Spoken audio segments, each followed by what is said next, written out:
बात करेंगे टीम से। सीनियर सदस्य में राजेंद्र सर हमारे पास मौजूद हैं और सर काफ़ी एक्टिव भी रहते हैं और जहाँ तक हो सके सर के बदौलत ही मैडम लोग बाहर निकलती हैं और ऐसे केसेज में अपना योगदान देती हैं। कहीं ना कहीं सर का पूरा सपोर्ट रहता है और वो बिल्कुल फ्री मैडम को छोड़ते हैं इस भरोसे से, क्योंकि वो भी कहीं ना कहीं इस संस्था पे भरोसा करते हैं और इनके कार्यों पे भरोसा करते हैं। ये मैडम संस्था की जो हेड है उन पे इनका विश्वास है और उनके साथ ये इतना रिस्क लेते हुए भी मैडम लोग को केस में जाने देते हैं और जहाँ तक होता है अगर टाइम मिले तो सर खुद भी जाते हैं उनके साथ। रात बिरात में भी हम लोग जो शेखपुरा का केस के बारे में बताएं उसमें सर भी साथ में जाकर रात में उसके जो अभियुक्त था खुशबू कुमारी उसके पति का, जिसने 2-3 शादियां कर रखी थी, उसका खुशबू के अलावा उसने 2-3 शादी और कर रखा था और वो बिल्कुल आ रहा था जा रहा था, कोई फर्क नहीं पड़ रहा था। उसमें मैडम लोग गई और पुलिस बोल रहा था कि वो हमको नहीं मिल रहा है, हम क्या करें, और एक दिन में उसी गांव से उसको पकड़ा गया। ये बहुत बड़ा अचीवमेंट था संस्था के लिए और थाना का भी काफ़ी अच्छा कोऑपरेशन रहा, मैडम ने बताया भी। तो सर से हम बात करेंगे कि सर कैसे मतलब इतना आपको विश्वास है इस संस्था पे और मैडम को जो आप इतना सपोर्ट करते हैं, कैसे हो पाता है? सबसे बड़ी बात यह है कि संस्था की छवि जो है बहुत अच्छी है और इसका वर्क जो भी काम मिलता है, जो भी केसेस मिलता है उसका सलूशन किया जाता है सही प्रॉपरली, मतलब सही ढंग से। ऐसा ना कि किसी को बरगला रहे हैं आ जाओ कल आओ ये करो वो करो, वो नहीं। देन एंड देयर, जैसे कोई आया हमारे पास किसी काम को लेकर, कहीं जाना है, तुरंत फ़ोन से, आजकल तो मोबाइल है, मोबाइल से सभी लोगों को सर्कुलेट कर दिया गया, मैसेज दे दिया गया, सभी लोग with in half an hour तैयार हो जाते हैं और उस जगह पे स्पॉट पे चले जाते हैं और तुरंत वो लोग अपने काम में लग जाते हैं। यही कारण है कि आज देखिए सफलता कितनी ज़ोर शोर पे है, कितनी सफलताएं मिल रही है। कारण यही है, पुलिस से लोग डर रहे हैं, थाना में जाते हैं काम नहीं होता है। अच्छा, थाना में जाते हैं, सज्जन लोगों के लिए थाना बना, थाना इसलिए बना कि न्याय मिलेगा, वहाँ पे हमारी सुरक्षा, पुलिस की बहाली इसीलिए है ना कि हमारी सुरक्षा की जाए। अच्छा, सुरक्षा के जगह वो लोग और प्रताड़ित कर रहे हैं, लोग डरते हैं पुलिस के पास जाने से। क्या कारण है कि पुलिस से लोग डर रहे हैं? जीता जाता एग्जाम्पल अखिलेश जी हैं, अखिलेश जी कहीं ना कहीं ऐसा सोच बना लिए थे कि पुलिस अब कोई हेल्प ही नहीं करेगा इनका। अब अखिलेश जी को देखिए, अखिलेश जी अब मर्डर हो गया, जिसकी पत्नी की हत्या हो जाए, आप सोचिए इससे बड़ा विपत्ति और कुछ हो सकता है? उसके बावजूद वहाँ का थाना, उसको तो दिन रात एक करके तुरंत मर्डरर को पकड़ लेना चाहिए जो मर्डर किया। क्या किया? कुछ नहीं। 8 दिन हो गया, 10 दिन हो गया, महीना हो गया, 8 महीना हो गया। अब बताइए, अखिलेश जी बिल्कुल हताश स्थिति में जब हमारे संस्था के विषय में पता चली, इनको आए बेचारे और रीता मैम से गुहार लगा कि ऐसी ऐसी स्थिति है, जहां हम जाते हैं प्रशासनिक व्यवस्था ऐसा लचर पचर है कि कुछ सुनता नहीं है। थाना जाते हैं डांट कर भगा देता है, मारता है, मतलब थाना में सटने नहीं दे रहा। अब बताइए कैसे लोग को न्याय मिलेगा? तो आए और 8 दिन के अंदर इनके काम को गति मिला और न्याय मिला। आज वो खुद आकर सरेंडर किया जो मर्डर किया था। अब बताइए, तो हमारे संस्था की छवि ऐसी है, निःशुल्क सेवा। ऐसा नहीं है कि कोई पैसा दे रहा है और उसके पीछे लोग दौड़ रहे हैं, एकदम निःशुल्क सेवा है। कर भला तो हो भला, इस नीति पे हमारी संस्था चल रही है और मैक्सिमम कोशिश यही है कि जो लोग हमारे पास आएँ, हमारे संस्था से जुड़ें, किसी तरह का केस लेकर आएँ, जो हमारे अधिकार के अंतर्गत है उसको हम लोग सॉल्व करें। तो हम अपने सरकार, बिहार सरकार से माननीय मुख्यमंत्री श्री नीतीश कुमार जी से आग्रह करेंगे, हमारे डीजीपी साहब हैं उनसे हम आग्रह करेंगे कि हमारी संस्था को, ऐसी संस्था जो सचमुच काम कर रही है और रिजल्ट दे रही है, उसके लिए सुरक्षा की व्यवस्था की जाए। चूँकि हमारे टीम में लेडीज़ लोग अधिकांशतः हैं जो शेरनी की तरह काम कर रही हैं, उसका लीड करती हैं रीता जी, श्रीमती रीता जी, और काफ़ी एक्टिव हैं, काफ़ी एक्टिव। तो हम चाहेंगे कि आप सुरक्षा का व्यवस्था करें ताकि हम लोग और अधिक काम कर सकें और इन लोगों की सुरक्षा नहीं रहने के बावजूद स्पॉट पे जाती हैं, चाहे वो क्रिमिनल का ही क्षेत्र क्यों ना हो। आश्चर्य की बात तो ये है कि जिसको पुलिस से नहीं डरना चाहिए वो पुलिस से डर रहा है, और जिसको पुलिस से डर नहीं चाहिए वो निडर घूम रहा है। निडर होकर घूम रहा है, और साथ में उठता बैठता भी। आश्चर्य की बात है। तो इस पे थोड़ा ध्यान देना पड़ेगा, और एक ऐसे टीम की गठन करनी पड़ेगी जो हर एक थाना को देखे, मॉनिटरिंग करे, और थाना को देखे कि भाई आपके पास जो केस आया आप सही ढंग से कर रहे हैं कि नहीं कर रहे हैं। ये बहुत ज़रूरी है। थाना में ही अधिकांशतः लापरवाही थाना में ही है। अगर थाना सुधर जाए तो हम समझते हैं कि क्राइम जितने भी हैं ना वो बिल्कुल सुधर जाएगा। थाना को सुधारना है, थाना को सुधारना है, इस पे विशेष फोकस होना चाहिए सरकार का। बस हम इतना ही बोलेंगे, और जो लोग हमारे टीम से जुड़ना चाहते हैं वो जुड़ें, निःशुल्क सेवा के लिए, सेवा भाव के लिए। धन्यवाद। धन्यवाद। तो सर जैसा बताएं अखिलेश जी, क्या ऐसा व्यवस्था होना चाहिए? सही है या गलत है? होना चाहिए, होना चाहिए, तभी जाके कहीं ना कहीं आप लोगों का मनोबल बढ़ेगा, हाँ। और जो न्याय व्यवस्था विश्वास वो बना रहेगा। जी। पूजा मैम है जो इस केस में थी और पटना जिलाध्यक्ष के पद पे हैं संस्था में, वो गई थी इस केस में, सारा चीज़ देखी है। मैम दिल्ली तक आप लोग उस इनके जो अभियुक्त थे उनको पकड़ने के लिए चली गई थी, तो मतलब कैसे ये डेडिकेशन अंदर आता है इतना कि आप लोग बिल्कुल निस्वार्थ भावना से वहाँ तक आप बिना अपने मतलब रिस्क ले कर जाती हैं? ये भी नहीं सोचती कि हो सकता है कहीं अपराधियों को पता चल जाए कि हम लोग उनके लिए इतना एक्टिव हैं और यहाँ वहाँ जा रहे हैं, तो वो आप पे हो सकता है कहीं हमला करवा दें या कुछ भी, फिर भी आप लोग ये सब बिल्कुल सोचे हुए बेफिक्र होकर जाती हैं। कैसे इतना डेडिकेशन मिल पाता है संस्था के द्वारा? हम लोग को हिम्मत मिलता है रीता मैम के द्वारा मिलता है, क्योंकि इनको हम देखते हैं कि वो कभी नहीं डरती हैं। अब जब इनके साथ जुड़े हैं तो इनकी चीज़ को तो हम लोग फॉलो करेंगे। डर तो ऐसा नहीं है, डर तो कहीं ना कहीं होता है, इस चीज़ को हम लोग इनकार नहीं कर सकते कि डर नहीं होता है, क्योंकि हम लोग भी अपने पीछे सारा कुछ छोड़ के जाते हैं। अपने फैमिली, अपने मतलब फैमिली, बच्चे, पति, सारा कुछ हम ही पे है और हम लोग छोड़ के जाते हैं। लेकिन हाँ, फिर एक चीज़ का सुकून भी मिलता है कि हम इतना निडर भाव से दौड़ रहे हैं तो किसी को इंसाफ तो मिल रहा है। तो इसलिए एक मन में ये भी कोना में होता है कि किसी को इंसाफ भी मिल रहा है। हम कदम उठाएंगे तो पीछे से मेरे साथ भी और भी कदम उठाने वाले होंगे। डर के और पीछे हट जाएंगे तो ये तो अच्छी बात नहीं है। तो कहीं ना कहीं थोड़ा उम्मीद आप लोग के भी दिल में रहता है कि हम लोग आगे बढ़ के, हो सकता है कि एक पुलिस प्रशासन के कोई भी कर्मचारी भ्रष्ट हो या जो भी हो, लेकिन कहीं ना कहीं कोई अधिकारी ऐसा मिलेगा जो ईमानदार या फिर आपके जैसा सोच रखता हो, जो इनके दुख में शामिल होकर और अपने दिल से बिल्कुल उस केस को लेकर और उसको सॉल्व करा। जैसा कि अभी हाल में हुआ भी, जो एडीजी सर से आप लोग मिली और 1 हफ्ते में रिजल्ट देखने को मिला। हाँ बिल्कुल, पहले तो हम एडीजी सर को बहुत बहुत धन्यवाद बोलेंगे कि इसी तरह हम लोग पे भरोसा बनाए रखे सर, और हमारे संस्था के द्वारा जो भी उनके पास जाए रिक्वेस्ट उसको हेल्प करें, बस यही है।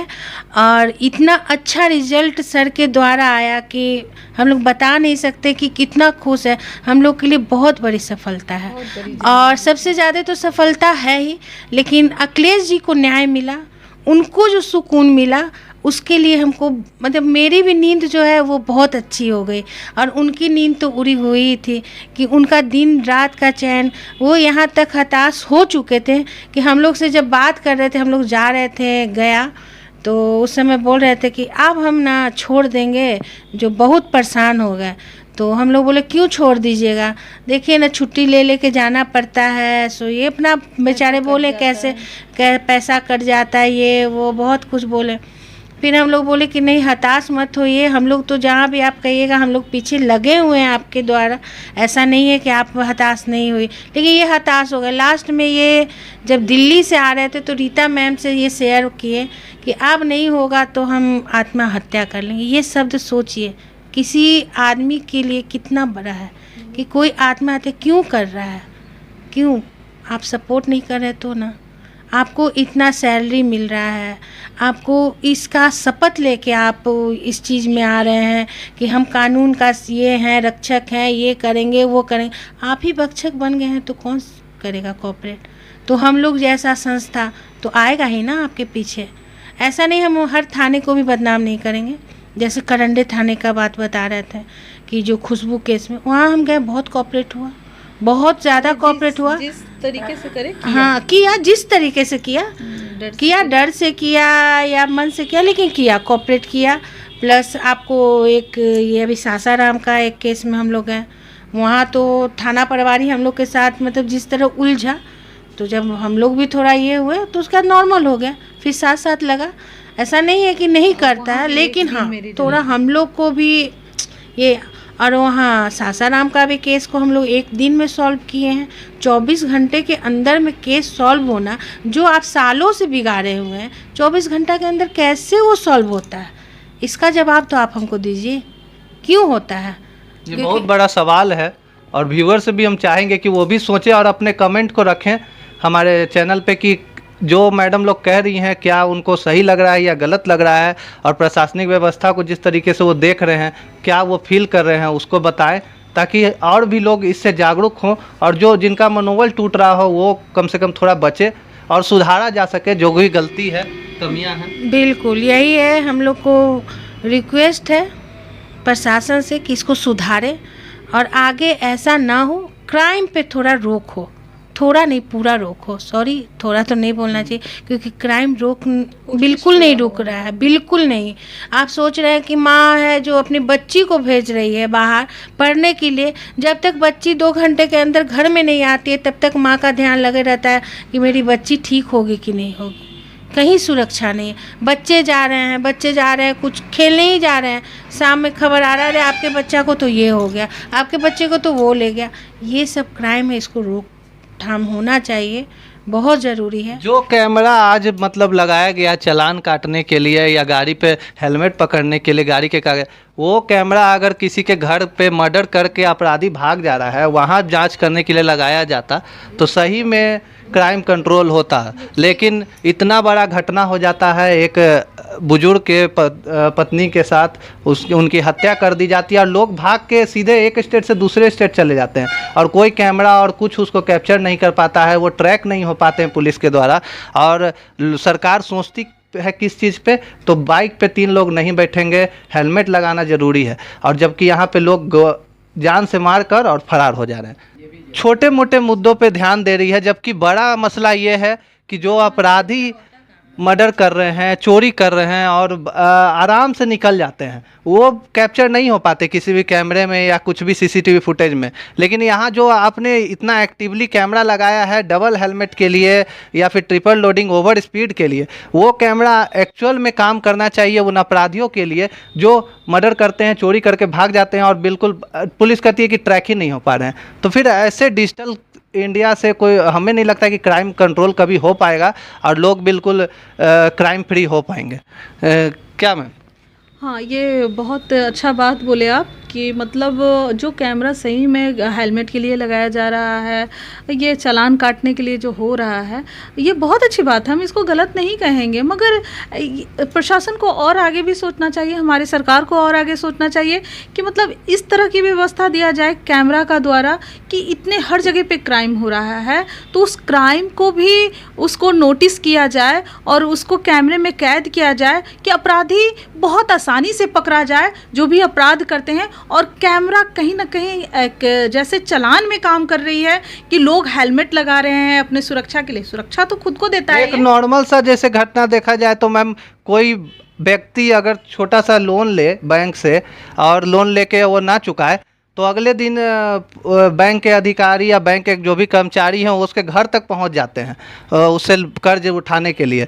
लेकिन एक मर्डर करके और आदमी भाग जाता है और पुलिस उसको ढूंढने में सालों लगा देता है और फिर भी वो नाकामयाब रहता है। तो ऐसा ट्रैकिंग सिस्टम ये कौन सा है जो बैंक में तो अवेलेबल है, जो तुरंत लोन नहीं दे रहा, उसको पकड़ ले रहा है एक आम आदमी को, एक मिडिल क्लास फैमिली को टॉर्चर करने के लिए वो के पास सारी वो व्यवस्था है, लेकिन जो अपराधी है जो इतना बड़ा क्राइम करते हैं उनको वो ट्रैक नहीं कर पा रहे हैं। अखिलेश जी के ही मामले में जब भी आप लोग थाने गए तो वो लोग यही सुनने को मिला कि वो लोग ट्रैक नहीं हो पा रहे, वो मिल नहीं रहे, जबकि आप लोग दिल्ली तक गए, उनके घर के पास उसका घर भी देख ली, वो लोग दिखा भी आप लोग को, मोबाइल नंबर तक आप लोग उनका ले ली। बिल्कुल, हाँ, मोबाइल नंबर तक ले लिए। ये आप जो भी बोले बहुत अच्छी बात है। हम यही कहना चाहेंगे कि ये चैनल के माध्यम से आप जो भी सुन रहे हैं, बिल्कुल नेचुरल हमारे वर्क होता है और हम लोग अपने काम को बिल्कुल एक फ़र्ज़ समझकर करते हैं और इसलिए रिज़ल्ट निकलता है। पूजा समझते हैं, एक पूजा हम महिलाएं हैं, बहुत घरेलू महिलाएं हैं हम लोग। हमारे भी बच्चे हैं, हमारे भी घर परिवार हैं, हमारे भी पति हैं, हमारी भी सास हैं, ससुर हैं, मतलब एक फैमिली है हम लोग के। तो मगर कहीं ना कहीं हम लोग का एक सोच उभरा है ऐसा कि किसी को तो इसके लिए आवाज़ उठाना पड़ेगा, तो मजबूरी कहिए या जो कहिए, इसके लिए हम लोग आवाज़ उठाएं और एक संगठन बनाएं। और आज इसका जो कहते हैं ना कि कैसे हो सकता है, हम बहुत ज़्यादा कानून के पास जाते हैं, थाने के पास जाते हैं या जो भी प्रशासनिक जहाँ भी जाते हैं, यही होता है कि मैडम जी आप जितना आसान समझती हैं ना उतना आसान नहीं है, आपका तो काम है बोल देना, हम लोग का काम है करना, मगर ऐसा होता नहीं है। मगर हम लोग वही चीज़ को बिल्कुल नॉर्मली जो होता है वो कानून प्रक्रिया को काम साथ में ले जाते हैं और उसमें लग जाते हैं, बैठते नहीं हैं, ब्रेक नहीं लेना होता है। उसमें जो काम है हमारा उसको नियम पूर्वक से करते हैं, जो कोई कह नहीं सकता, नहीं हमारे सरकार उसके लिए शर्मिंदा हो सकते हैं, नहीं कानून हमारे शर्मिंदा हो सकते हैं कि ये लोग मिसयूज़ कर रहे हैं। हम लोग बिल्कुल राइट से वो काम को ले जाते हैं, जबकि ये हमारी ज़रूरत नहीं है, मगर फिर भी हम लोग आवाज़ उठाएं, उनके लिए हिम्मत बनते हैं। अरे इस इंसान के लिए अगर हम लोग हिम्मत न बने तो कौन उठेगा इनके लिए। जब इनके साथ दुख पड़ता है ऐसे लोगों के साथ, तो इनका अपना क्या, समाज क्या, सब लोग साथ छोड़ देता है। सबसे ज़्यादा भरोसा होता है वहाँ कि हमारे थाना, हमारा प्रशासन साथ देगा, मगर वो इतना अच्छा व्यवस्था बनाया गया, मगर वो बिल्कुल सबसे पहले हट जाते हैं। वो पहचानना क्या, वो समझ जाइए दरवाज़ा पे कहते हैं कौन आया है उसको बाहर से ही भगा दो। तो ऐसा परिस्थिति आ गया है। तो हम चाहेंगे कि इसको सुधारा जाए, हमारी सरकार जो है उनके द्वारा। और हमारे सर ने बहुत अच्छा बात बताई है, जो सबसे पहले हमारे गवर्नमेंट जो है, हमारे आदरणीय श्री क्या नीतीश कुमार सर, जो जिनके द्वारा हमारे ये बिहार में जो राज है अभी, तो हम चाहेंगे कि वो ऐसी कानून व्यवस्था पे सबसे ज़्यादा सीरियस हों और जगह जगह पे कैमरा लगाएं और उसको विजिट करें कि काम थाना जाकर कि ये काम जो हो रहा है वो कहाँ तक रिजल्ट ले जा रहा है, ये जो फाइल तैयार हो रहा है वो फाइल की केसें कितनी केस जो है उसको सॉल्व किया जा रहा है, वो हुआ है या नहीं, ऐसे भी एक काम लगाया जाए। और दूसरा हम ये चाहेंगे कि हमारा मानव अधिकार रक्षक का जो भी संगठन का काम हो रहा है सर, हम आपसे यही अपील है मेरा कि हम लोग को एक ऐसा सुरक्षा और या ऐसा हम लोग को व्यवस्था दिया जाए कि इस काम को हम लोग और ईमानदारी पूर्वक से और अच्छे से इसको निभाएं। आप हमको मनोबल बढ़ाएं और हम इसका रिजल्ट दिखाएंगे सर। ये आपसे बस यही मेरा अपील है और थैंक यू कहेंगे हम ये HRS चैनल को। आप देखते होंगे कि इस चैनल पे हम लोग का हमेशा ही आवाज़ बना हुआ रहता है, हमेशा ही न्यूज़ छाया रहता है, क्योंकि जो अरविंद जी हैं वो हमेशा ही एक बिल्कुल नेचुरल और बिल्कुल ही सही बातों को रखते हैं हर जगह पे, कोई बनावटी नहीं, कुछ भी नहीं, जो सही होता है वो दिखाने का इनका प्रयास होता है, जो सच्चाई दिखाते हैं। लोग पता नहीं क्या होता है, हम किसी चैनल पे कोई बात नहीं करेंगे, मगर हम बहुत ही गर्व करते हैं ऐसे रिपोर्टर पे कि मतलब इस तरह की सही बातों को रखने के लिए, सुनने के लिए हमेशा दिखाते हैं, ये भी निःशुल्क दिखाते हैं, ये बहुत बड़ी बात है। तो हम चाहेंगे कि ऐसे चैनल से अपनी बातों को रखें और जुड़े हमारे साथ, जिस तरह से हम जुड़े हैं उस तरह से आइए HRS के साथ जुड़ें। और बहुत बहुत थैंक यू आपको। Thank you. तो कहीं ना कहीं संस्था एक अच्छा जेन्युइन काम कर रही है और आप देख सकते हैं, और संस्था का जो नाम है ह्यूमन राइट सेवियर और इसका थीम है trying to keep humanity alive, जिसका मतलब है इंसानियत को जीवित रखने की एक कोशिश। तो कहीं ना कहीं वो कार्य ये लोग बिल्कुल ईमानदारी पूर्वक करते आ रहे हैं और आप भी इस संस्था से ज़्यादा संख्या में जुड़े और इनको मजबूत करने का काम करें। और सरकार से जो इनका अपील है, हम चाहेंगे कि सरकार भी इस पर ज़रूर एक बार सोचे और कोशिश करे कि अगर ऐसा सहयोग दे सकें तो ये और भी अच्छा करेंगे।